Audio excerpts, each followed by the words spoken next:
ইরানের চলমান যুদ্ধে যুক্তরাষ্ট্র ও ইসরায়েল তাদের লক্ষ্য অর্জনে চূড়ান্তভাবে ব্যর্থ হয়েছে বলে বিশ্বের প্রধান ৮০টি থিঙ্ক ট্যাঙ্ক বা গবেষণা প্রতিষ্ঠানের তথ্য বিশ্লেষণে উঠে এসেছে। ইরানের তাসনিম নিউজ এজেন্সির সেন্টার ফর স্ট্র্যাটেজিক স্টাডিজ গত এক মাসে প্রকাশিত এসব প্রতিষ্ঠানের প্রতিবেদন বিশ্লেষণ করে এই কথা জানিয়েছে। এই গবেষণার মূল স্তম্ভ হিসেবে গুরুত্ব দেওয়া হয়েছে ৫টি বিষয়কে। বিশ্লেষকদের মতে রমজানের এই যুদ্ধ ইরানের আত্মরক্ষার ৫টি গুরুত্বপূর্ণ দিক উন্মোচন করেছে। এগুলো হলো: ১. প্রযুক্তিগত বনাম রণকৌশলগত জয়।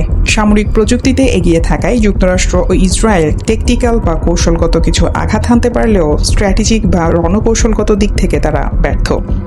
২. ইরানের প্রতিরোধ।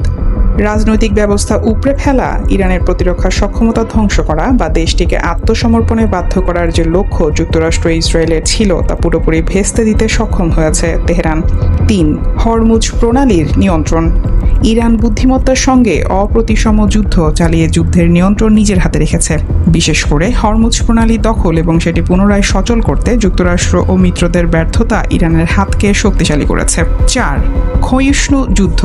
বর্তমানে যুদ্ধটি একটি ক্ষয়িষ্ণু যুদ্ধে পরিণত হয়েছে, যেখানে সময় যুক্তরাষ্ট্র বা ইসরায়েলের চেয়ে ইরানের পক্ষে বেশি কাজ করছে। অর্থাৎ সময় যত গড়াবে ইরান আরও শক্তিশালী অবস্থানে চলে যাবে। ৫. যুক্তরাষ্ট্রের প্রস্থানের পথ। যুদ্ধ থেকে দ্রুত বেরিয়ে আসতে হলে যুক্তরাষ্ট্রকে হয় একটি প্রচারণামূলক বিজয় দেখাতে হবে, নতুবা কোনো জয় ছাড়াই যুদ্ধ শেষ করতে হবে। অর্থাৎ তাদের জন্য সম্মানজনক প্রস্থান পথ নেই। তাসনিম নিউজের গবেষণায় মোট ৮০টি থিঙ্ক ট্যাঙ্ককে অন্তর্ভুক্ত করা হয়েছে। এর মধ্যে যুক্তরাষ্ট্রের ২২টি, যার মধ্যে Brookings, Carnegie, CFR, rent, CSIS, heritage foundation, Atlantic council ইত্যাদি উল্লেখযোগ্য। যুক্তরাষ্ট্রের ৮টি, এর মধ্যে আছে Chatham house, IISS, Rusi policy exchange ইত্যাদি। ইউরোপীয় ইউনিয়ন ও অন্যান্য দেশের থিঙ্ক ট্যাঙ্কের সংখ্যা ১৮টি। এর মধ্যে ব্রুগেল, ইফরি, সিইপিএস, এসআইপিআরআই, জার্মান মার্শাল ফান্ড ইত্যাদি উল্লেখযোগ্য।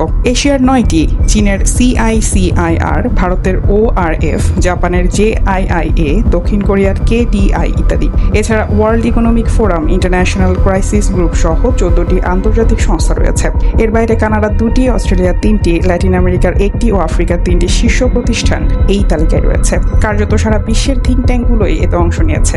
সেন্টার ফর স্ট্র্যাটেজিক স্টাডিজের বিশ্লেষণে বলা হয়েছে, এই প্রতিষ্ঠানগুলোর বিশেষজ্ঞরা মনে করেন ইরান অত্যন্ত সুকৌশলে যুদ্ধের মোড় ঘুরিয়ে দিয়েছে।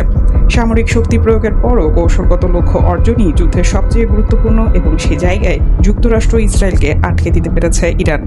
News desk, দুতিয়াল।